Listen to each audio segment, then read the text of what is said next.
As it is now, there are smugglers moving the migrants. Sometimes. Yeah, I mean, that's illegal. Yeah, yes. But, I'm not going to get into that. But, no. Welcome to Future Skills, where we prepare you for a future of accelerating change. I'm Ludvig Sunstrom. And I'm Karl-Mikael Syding. Today, we're talking about the future of work, what challenges humanity is facing, and what technological domains seem most promising to solve these. Okay, so what is the general idea behind this 5x5 matrix? Right. The 5x5 matrix is a way of talking about the challenges on one axis and the solutions on another axis. And this produces 25 industrial niches where you could work. So, for example, the challenges, they are about life and death in a way. It's food, water, air, and energy, plus health. Those are the challenges. So it's about producing good food, protein without being unethical, and enough for all of humanity. It's creating energy, cheap energy, to run all these things. It's about taking care of the climate, and it's innovative solutions for making us as healthy as possible for as long as possible, potentially forever. That is, live long enough to live forever, as Ray Kurzweil usually says. So those are the challenges.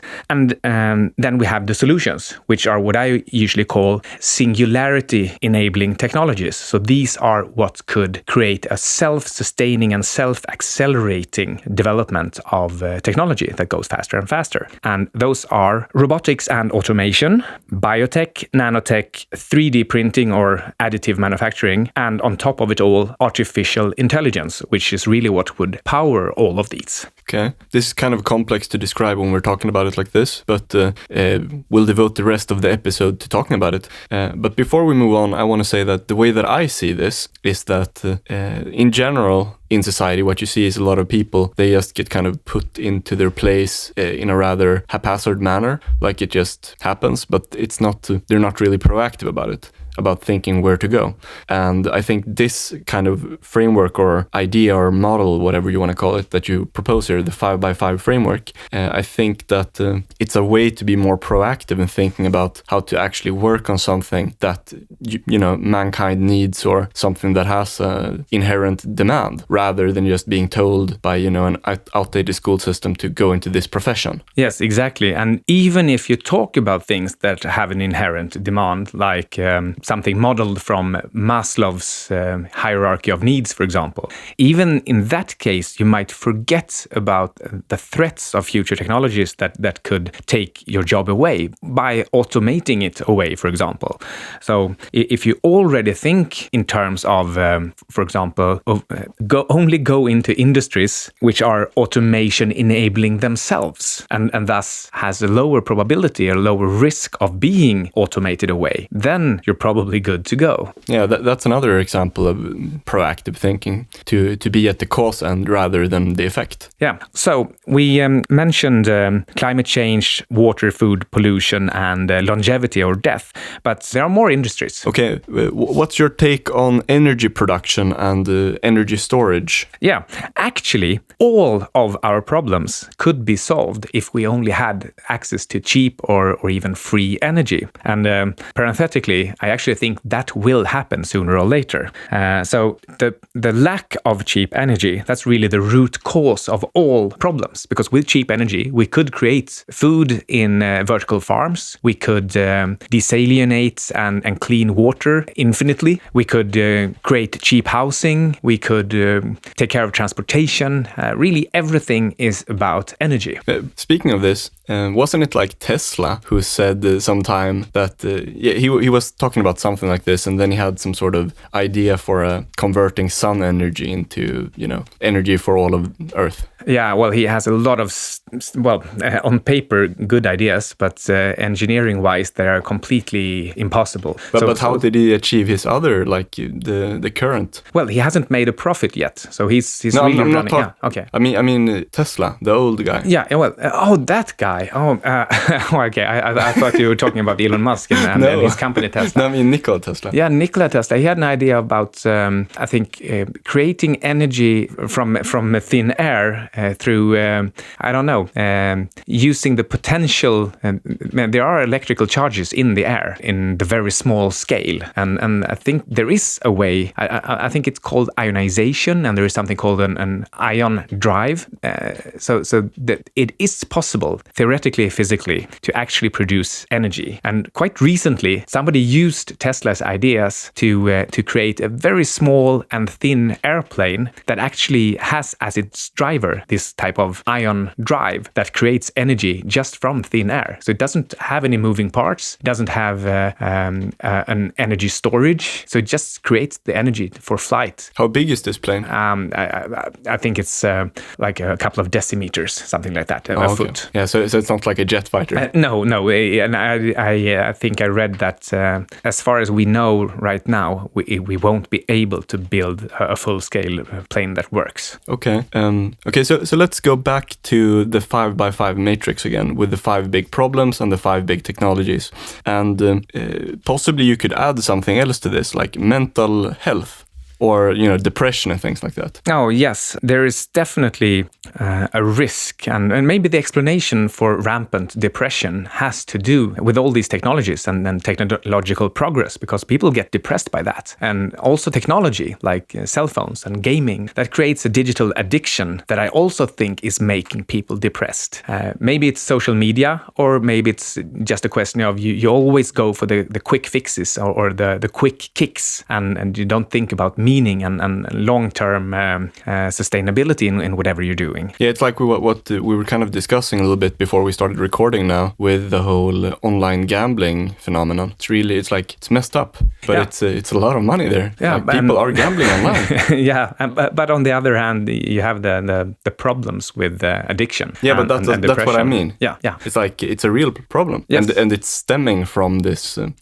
This mental health problem, and just the underlying thing is that we're not adapted to society properly yet. And I think on like a tangential theme, I think it was really enlightening when we talked to Tyler Cohen, the economist, and he was mentioning that computers, like we haven't built our societies around computers yet. It's probably going to take another 20 years or something. That's a pretty big idea to sink in, I think. In an earlier episode, we talked about companion robots for the elderly, and those are physical and they are fuzzy and cuddly, but there already are digital psychologists or psychotherapists. So you could very cheaply, maybe even for free, I think, you could get to talk to a digital psychotherapist, and people say that they are amazingly soothing. Yeah, I've seen commercials for this, or not commercials, but advertising outside. So even if technology is the cause of some of these problems, for example, depression and addiction, there are digital and technological solutions as well, which is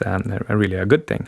And we can probably expect this to go on and increase as jobs become automated or displaced and so forth. I mean, in the long term, surely new jobs will be created, but in the intermediate part and the interim, job destruction is faster than job creation. And that is a fact. And that causes depression and things like that in society. And we have a couple of other problems as well that we haven't discussed yet, and those are, for example, education. And right now there is a enormous, I think it's the biggest wave ever of migration and fugitives.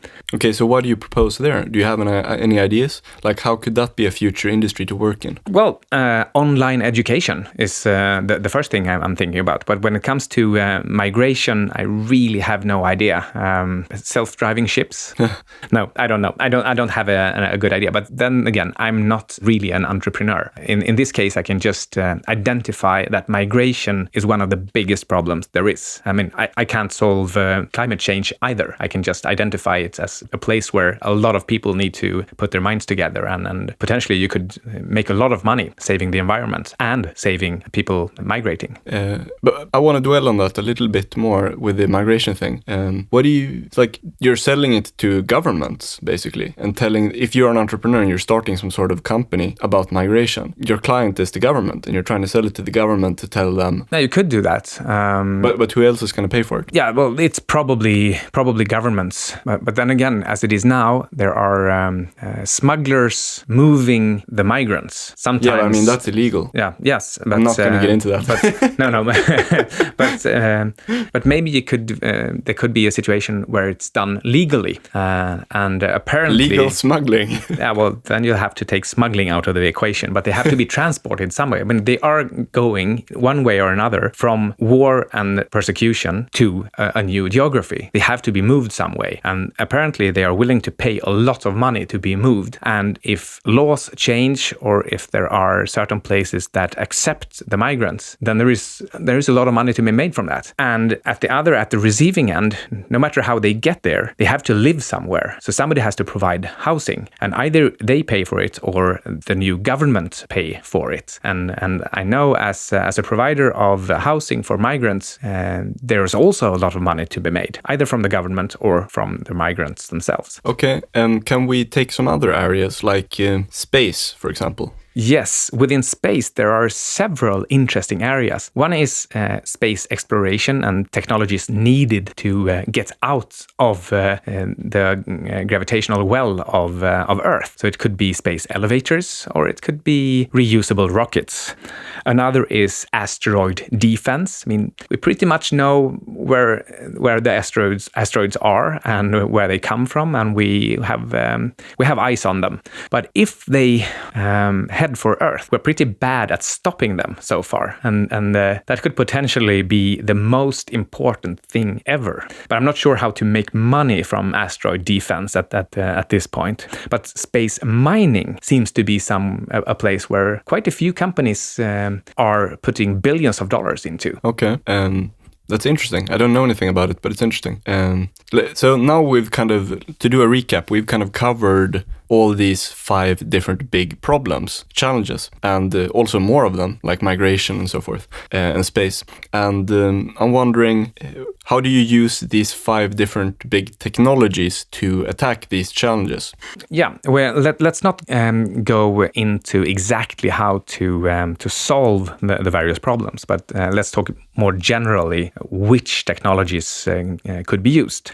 And we mentioned artificial intelligence earlier. And artificial intelligence, that could be, probably will have to be the engine behind all of the other to be able to employ them quickly and intelligently enough.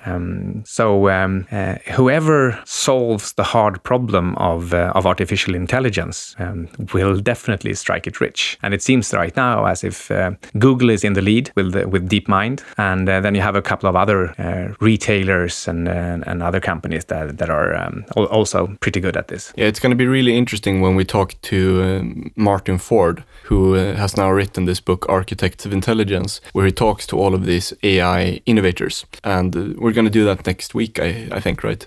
Yes, and the book is very practical. He talked to 23 leaders within this space. So there's a lot of good information of where we actually already are, rather than speculating too much of what could happen. Okay, so AI, what about some other, like robotics? Yeah, so then we have robotics and automation. And in order to create more growth, get more work done, get it done better, it's better and better robots and better automation technologies that will have to do this and take humans out of the equation. It's only when we have robots that can develop better robots that we get this exponential development that accelerates whatever we can produce and maintain. And then going further down the list, we have nanotechnology. And nanotechnology, well, if you want, there are 2 different kinds, active and passive. Active, that's like minuscule robots, like nanometer robots. And passive, that's more like materials technology, like graphene, for example. Right. So an example of the active, that's like the sci-fi example where you have someone and you shoot him, but then he self-heals with these nanorobots. Yes. So somebody would have had to put a lot of self-replicating nanorobots in his blood system. Yeah, I would really like that. And they take care aware of everything really, really quickly. So in effect, you could be more or less immortal with that technology. It's a really cool idea. Yes, and I definitely hope that will come, but it will probably take a little bit too long. Bordering on nanotechnology, we also have biotechnology. Actually, all of these technologies, they kind of converge and become the same in the end. Biotech? AI, robotics, nanotech, biotech. Sooner or later, they will be more or less the same thing. Just depends on how deep you go. Very similar to what we talked about in the last episode, with robotics being like a converging point, like what you were saying, being the new car industry. Yeah, so all other manufacturing technologies and engineering and design all converge in the same space, and that's what happens here as well. Right. So I asked that last episode too. When do you think it will happen? What kind of time frame do you project it within? This will take a lot longer. The people interviewed in Martin Ford's book, they talk about a range of something like 15 years to 200 years before it happens. Ray Kurzweil is one of the most optimistic, and I think he has said that in 2029 we will have some kind of a general artificial intelligence. That's just 11 years from now. Okay, so the timing is always tricky, but you can say that there is a strong trend where these different areas are converging. Yes, but cool. So far I think it's, I would say that for the coming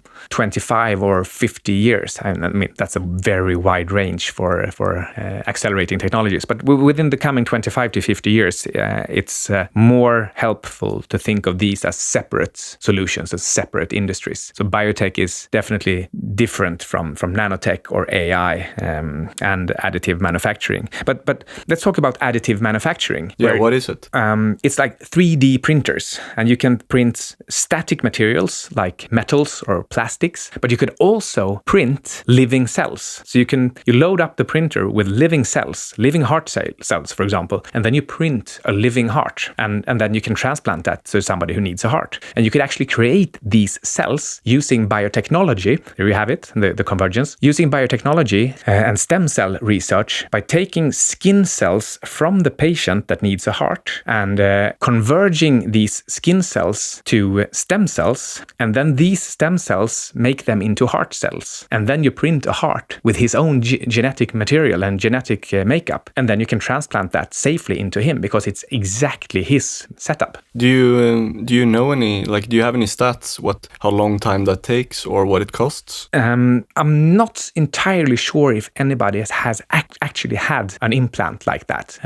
They have grown hearts like this in the lab, but I'm not sure if they have already used them for implants. But it's mere years away. And just considering that a couple of days ago, China revealed, or a scientist in China revealed that he had genetically modified the germline of a human by using CRISPR-Cas9 methods for editing the genes, and created two healthy kids. I would not be surprised at all if they maybe had already implanted printed hearts. I mean, this is one of those things that will happen eventually, but it's really a cost issue, right?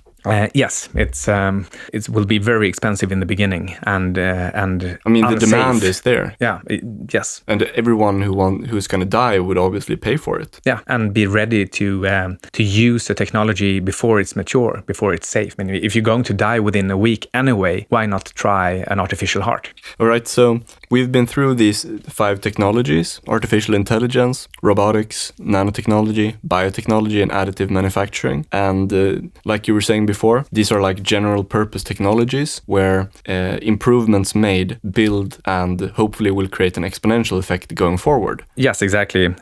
They work as enablers for each other, as we talked about earlier. So there is a strong synergy. And there are a couple of industries that we haven't mentioned yet. And those are, for example, quantum computing. That's a really like a quantum change in if that could be achieved at it's the right faster scale. than the universe.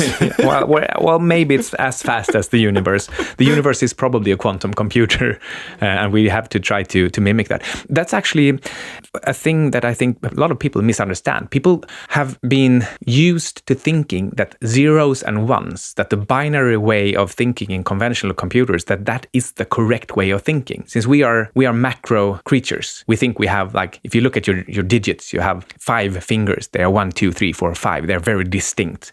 But reality really isn't like that. Since reality is quantum, and there are no ones and twos. There are probabilities. It's every number between 1 and 2 with different probabilities at the same time. So building quantum computers, that's really just building computers that harness actual reality. And that's why they are so much faster for certain calculations. So they are faster when they calculate things that have to do with actual reality. But how do you do that? You use elementary particles directly, since they are quantum objects. You link them together. I think you do it with entanglement, quantum entanglement, and then you see when they diverge and when they converge in their quantum entanglement. And whether they diverge or converge, that tells you what they went through, and that gives a result. Okay, but like, how does this differ from, let's say I'm in the computing business and my job is to make computers, and so I buy all these different transistors and so forth, you know. Is it the same manufacturing process for a quantum computer? No, it's completely different the way I understand it. You will have completely different materials, completely different setups. Linking these quantum particles together will be made in as it is now. You use silicon wafers. You could think of other materials as well, but mainly silicon, and you make them in smaller and smaller scale, and you just link them with electronics or possibly with photonics, light. But here you might make these quantum components with a diamond with a 1 atom hole in it where the quantum particle sits, and then you link these together in I don't know what way. Do you need diamonds? For example, that could be a good way, but you can, since you can print diamonds, it's not really that expensive. It's a big thing now for De Beers, which is the biggest diamond company. So they print diamonds. It's called vapor deposition or something like that. But it's quite a pretty straightforward process. So it wouldn't be a problem making these components with diamonds. But anyway, the important point here is that I think that the entire computing industry would have to change. Well, that is if the entire computing industry has to change to quantum computing, because it doesn't have to, because they are good at different things. Okay, so kind of like a summary, what you're saying is that the future industry is in the creation of this new value chain that will create quantum computers, as opposed to the existing, transistors and so forth. Yes. So that's for... so it's like new companies creating these new parts required to make up a big quantum computer. Yes, so exactly. Right. So that would be a completely new industry, and probably not the same players as before, because you need it's built on completely different information that the existing players don't have. And you also have to take in like the psychological factors, where it's hard for a big company to make a big change. Yeah, exactly. And as an opportunity for the private individual, I think that quantum computing programming will be a huge opportunity. If you are one of the few and early programmers or architectural designers of quantum computing, then you could make a lot of money. It's like being the first of building web pages in the 1990s. Yeah, I was thinking about that just now in my head. So that's my big idea here, is to go and try to learn to program a quantum computer. All right, then you're ahead of the curve. Speaking of that, let's we could talk about this all day long, but and we have so much more. But let's cut it short here, and we actually have like a list of 25 of these industries and problems and other things related to future industries. And now we've only gone through like five of both, so 10 in total, and we have so many more, and we will share this in our newsletter. Not all of them, but at least 5 or more of them. Yeah, and there are more intersections, as we've discussed more than 5 challenges and more than 5 solutions. So quantum computing and virtual reality, they are 2 of the ones that actually wasn't on the list. So we have a lot more. Yeah, a lot more. And to get it, you can go to www.futureskillspodcast.com, our website, or click a link in our our podcast episode description. Right, that was all we had for today. Thanks for listening, and thank you, Alexander Martin, for editing this. Please look forward to our episode with Martin Ford, where we continue this kind of futuristic theme. Yeah, I know I do. Okay, thanks for listening. Goodbye.